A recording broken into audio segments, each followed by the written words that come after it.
اللہ اللہ اللہ صلو علیہ وآلہ۔ عقائد و عبادات۔ ٹاپک نمبر 10، موت اور قبر کا بیان۔ سوال نمبر 1، موت کسے کہتے ہیں؟ الجواب، انسان کے جسم میں روح ہے جس کی وجہ سے انسان زندہ ہے۔ جب زندگی کا وقت پورا ہو جاتا ہے تو عزرائیل علیہ السلام اللہ تعالیٰ کے حکم سے وہ روح نکال لیتے ہیں، اسے موت کہا جاتا ہے۔ سوال نمبر 2، مرنے کے بعد کیا ہوتا ہے؟ الجواب، جب مرنے کے بعد مردے کو نہلا کر، کفن پہنا کر اور نماز جنازہ پڑھ کر دفن کیا جاتا ہے تو اس کے پاس 2 فرشتے آتے ہیں جن کو منکر نکیر کہا جاتا ہے۔ وہ مردے سے 3 سوال کرتے ہیں۔ سوال نمبر 1، من ربوں کا، تیرا رب کون ہے؟ سوال نمبر 2، ما دینوں کا، تیرا دین کیا ہے؟ اور آپ صلی اللہ علیہ وسلم کی زیارت کروا کر پوچھتے ہیں، ما کنتا تقولو فی ھذا الرجل، اس کے بارے میں تو کیا کہا کرتا تھا؟ سوال نمبر 3، تو مردہ کیا جواب دے گا؟ الجواب، اگر مردہ مسلمان ہو تو پہلے سوال کا جواب دے گا ربی اللہ، یعنی میرا رب اللہ ہے۔ دوسرے سوال کا جواب دے گا دین الاسلام، میرا دین اسلام ہے۔ اور تیسرے سوال کا جواب دے گا ہوا رسول اللہ صلی اللہ علیہ وسلم، یہ اللہ عز و جل کے رسول ہیں۔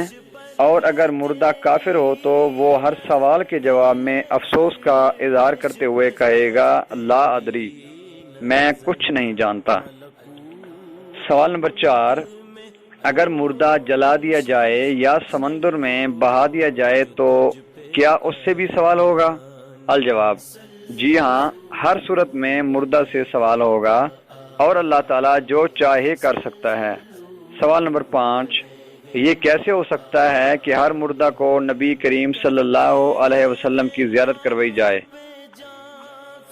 کیونکہ دنیا میں ایک ہی وقت میں کئی انسان مرتے اور دفن کیے جاتے ہیں۔ الجواب، اللہ تعالیٰ سب کچھ کر سکتا ہے، جیسے ایک فرشتہ ایک ہی وقت میں لاکھوں انسانوں کی جان نکال سکتا ہے، ایسے ہی آپ صلی اللہ علیہ وسلم ایک ہی وقت میں لاکھوں انسانوں کو دیدار بھی کرا سکتے ہیں۔ سوال نمبر 6، قبر میں آپ صلی اللہ علیہ وسلم کی پہچان کے لیے ہمیں کیا کرنا چاہیے؟ الجواب،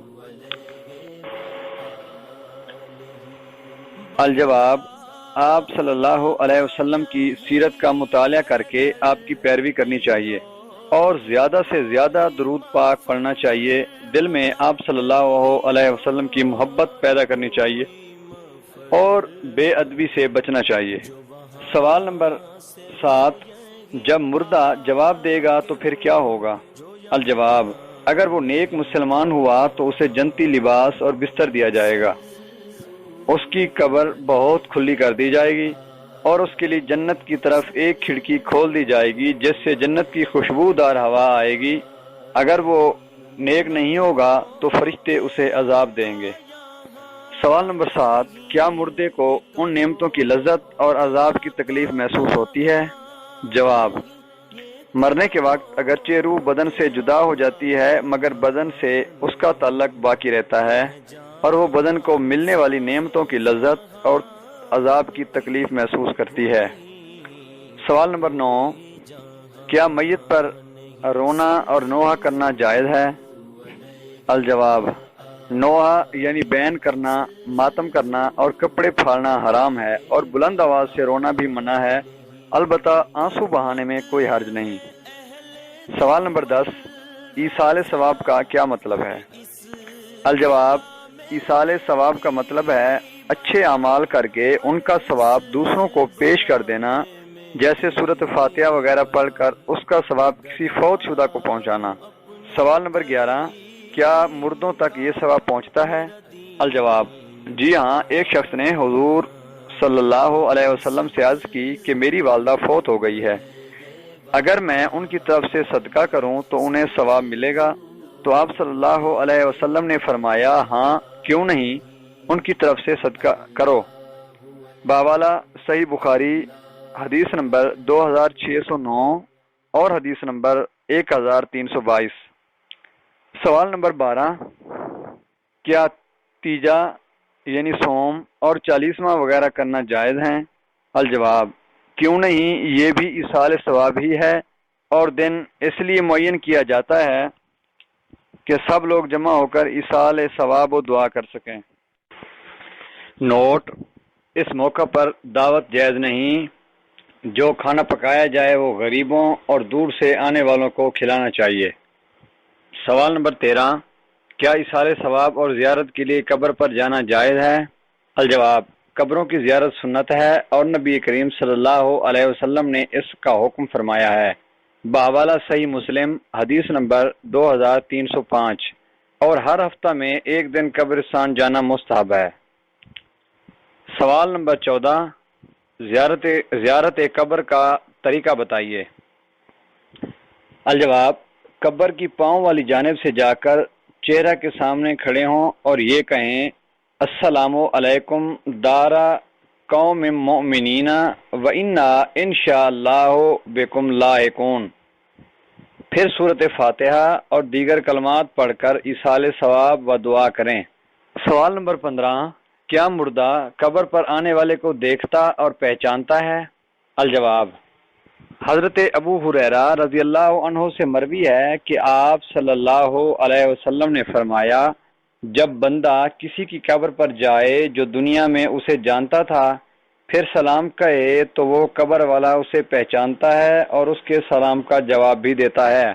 بحوالہ کنز الامال، حدیث نمبر 42556۔ سوال نمبر 16، قبر پر پھول ڈالنا کیسا ہے؟ الجواب، قبر پر پھول ڈالنا بہتر ہے کہ ان کی تسبیح سے میت کو خوشی ہوگی۔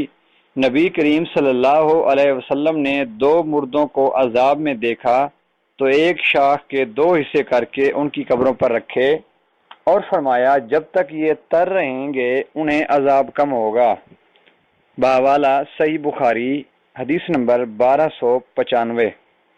نوٹ: قبر پر چلنا، سونا، بیٹھنا اور گزرنا ناجائز ہے، اور قبرستان میں جوتی پہن کر نہیں جانا چاہیے۔ نوٹ: سوال نمبر 17، قبر کو پکا کرنا یعنی اس پر پتھر وغیرہ لگانا کیسا ہے؟ الجواب، قبر کو اندر سے جہاں میت کو رکھا جاتا ہے پکا نہیں کرنا چاہیے، لیکن اگر مٹی گرنے کا خطرہ ہو تو کوئی حرج نہیں، اور اوپر سے پکا کرنا ہر صورت میں جائز ہے، البتہ کچا رکھنا بہتر ہے۔ سوال نمبر 18، قبر کے گرد عمارت اور گنبد بنانا کیسا ہے؟ الجواب، قبر کے گرد عمارت اور گنبد بنانے والے کی نیت صرف خوبصورتی اور فخر کا اظہار ہو تو ناجائز ہے، اور اگر وہ قبر کسی بزرگ کی ہے جہاں لوگ فاتحہ خوانی اور دعا کے لیے آتے ہیں اور اس نیت سے عمارت بنائی گئی کہ بزرگ کی تعظیم ہو اور آنے والے سکون سے فاتحہ پڑھ سکیں تو جائز ہے۔ بحوالہ فتاوی رضویہ، جلد نمبر 9، صفحہ نمبر 413۔ جیسا کہ صحابہ کرام رضی اللہ عنہم کے مزارات پر بھی گنبد بنائے گئے تھے جو سعودی حکومت نے گرا دیے۔